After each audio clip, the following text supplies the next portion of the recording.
வணக்கம். தமிழ் ஃபுட் கார்னரில் இன்னைக்கு ஒரு உடனடி போண்டாவும் அதுக்கு சைட் டிஷ்ஷாக ஒரு டேஸ்டான சட்னியும் பண்ண போகிறோம். இந்த போண்டா நல்லா மொறுமொறுப்பாக உள்ள சாஃப்டாக இருக்கும், சாப்பிட்றதுக்கு ரொம்ப ரொம்ப சுவையாக இருக்கும். இதை நம்ம 15 நிமிஷத்தில் செஞ்சிடலாம். இப்போ எப்படி பண்ணுறதுன்னு பார்க்கலாம். இது வரைக்கும் தமிழ் ஃபுட் கார்னர் சேனலை சப்ஸ்கிரைப் பண்ணாதவங்க சப்ஸ்கிரைப் பண்ணிக்கோங்க. 2 கப்பு ஃப்ரெஷ்ஷாக அரைச்ச இட்லி மாவு எடுத்து வச்சுருக்கேன். இதுக்கு பதில் நீங்கள் ஒரு நாள் புளிச்ச இட்லி மாவுனாலும் எடுத்துக்கோங்க. இந்த சின்ன உரலில் 1/2 இன்ச் அளவுள்ள இஞ்சியை தோல் சீவி குட்டி குட்டியாக கட் பண்ணி வச்சுருக்கேன். அதை சேர்த்துட்டு இதை நல்லா இடிச்சுக்கலாம். இந்த மாதிரி இடித்து நம்ம மாவில் சேர்த்தோம்னா இந்த போண்டா நல்லா வாசனையாகவும் சுவையாகவும் இருக்கும். கட் பண்ணிவிட்டு நீங்கள் இடிச்சுக்கோங்க, அப்போ தான் நல்லா இடிக்க வரும். இடித்து இந்த மாதிரி தனியாக ஒரு பவுலில் எடுத்து வச்சுட்டு அடுத்து இதில் 2 பச்சை மிளகாவை கட் பண்ணி இதில் சேர்த்துட்டு இதையும் நல்லா இடிச்சுக்கலாம். பச்சை மிளகாவையும் இடித்து வேறொரு பவுலுக்கு மாற்றி வச்சுட்டேன்.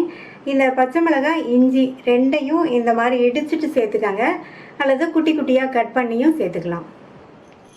இந்த மாவோட 1 டீஸ்பூன் மிளகு சேர்க்குறேன். இந்த மிளகு முழுசாக சேர்க்குறதுனாலும் சேர்த்துக்கலாம், அல்லது 1-2 இடித்து சேர்க்குறதுனாலும் சேர்த்துக்கலாம். நான் முழுசாக சேர்க்குறேன். இதில் நம்ம இடித்த இஞ்சி, அதுக்கப்புறமா இடித்த பச்சை மிளகாய், அடுத்து இதில் கருவேப்பிலை இலைகளை நல்லா பொடியாக கட் பண்ணி சேர்த்துக்கங்க. ஒரு 3 டேபிள் ஸ்பூன் தேங்காய் துண்டுகளையும் நல்லா குட்டி குட்டியாக கட் பண்ணி சேர்த்துக்கலாம். இது கூட நம்ம அரிசி மாவு சேர்த்தோம்னா மாவு போண்டா எடுத்து போடுற பக்குவத்துக்கு திக்காகி வரும். 2 டேபிள் ஸ்பூன் அரிசி மாவு சேர்த்துருக்கேன். அடுத்து உப்பு சேர்க்கணும். ஏற்கனவே இட்லி மாவில் உப்பு இருக்கும், நம்ம சேர்த்து அந்த அரிசி மாவுக்கு மட்டும் கொஞ்சமாக உப்பு சேர்த்துக்கிறேன். உப்பு சேர்த்து நல்லா ஒன்றா மிக்ஸ் பண்ணி விட்டுக்கலாம். நல்லா மிக்ஸ் பண்ணி விட்டாச்சு. மாவு தளர்வாக இருக்குது. இன்னும் கொஞ்சம் மாவு சேர்த்தா தான் நம்ம போண்டா எடுத்து போடுறதுக்கு கரெக்டாக இருக்கும். இன்னொரு 1/2 டேபிள் ஸ்பூன் மாவு சேர்த்துட்டு நல்லா கலந்து விட்டுக்கலாம்.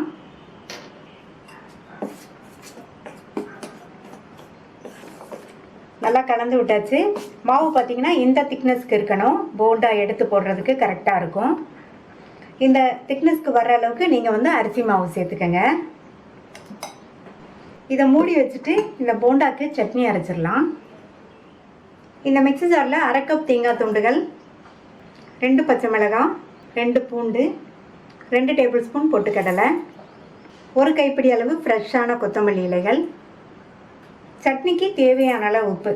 ஃபஸ்ட்டு தண்ணி சேர்க்காம 2-3 சுற்றி எடுத்துட்டு இது கூட புளிப்பு சுவைக்காக நான் புளி சேர்க்கலை, ஒரு 1/2 டீஸ்பூன் லெமன் ஜூஸ் சேர்க்குறேன். இந்த மாதிரி லெமன் ஜூஸ் சேர்த்து அரைச்சி பாருங்கள், சட்னி நல்லாயிருக்கும்.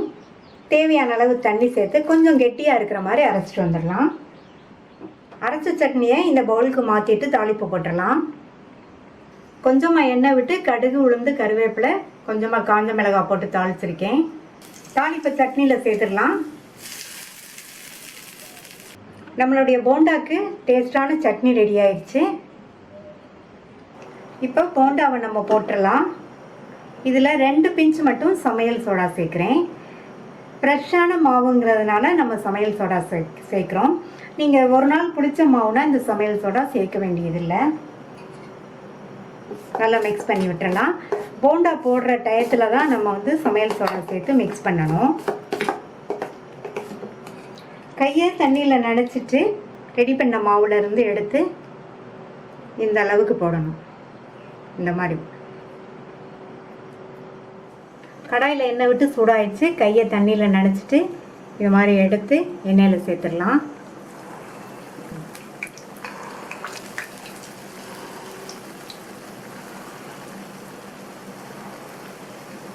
போண்டாவை போட்டதுக்கப்புறமா ஸ்டவ்வை மீடியம் ஃப்ளேமில் வச்சுருங்க. கொஞ்சம் நேரம் ஆகட்டும், திருப்பி போட்டுக்கலாம்.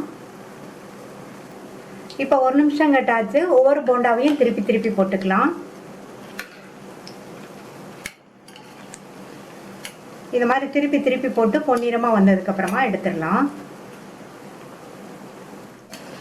நல்லா பரட்டி விட்டு நம்மளுடைய போண்டா ரெடி ஆயிடுச்சு. எடுத்துடலாம். நல்லா பொன்னிறமாக வந்துடுச்சு. நல்லா மொறுமொறுன்னு சுவையான இன்ஸ்டன்ட் போண்டா ரெடி ஆயிடுச்சு. மீதி உள்ள போண்டாவையும் போட்டு எடுத்துடலாம். ஈவினிங் டைமில் டீ காஃபியோட இந்த போண்டா சாப்பிடும்போது நல்லா ஃபில்லிங்காக இருக்கும். ட்ரை பண்ணி பார்த்துட்டு உங்கள் கமெண்ட்ஸை சொல்லுங்கள். தேங்க்யூ.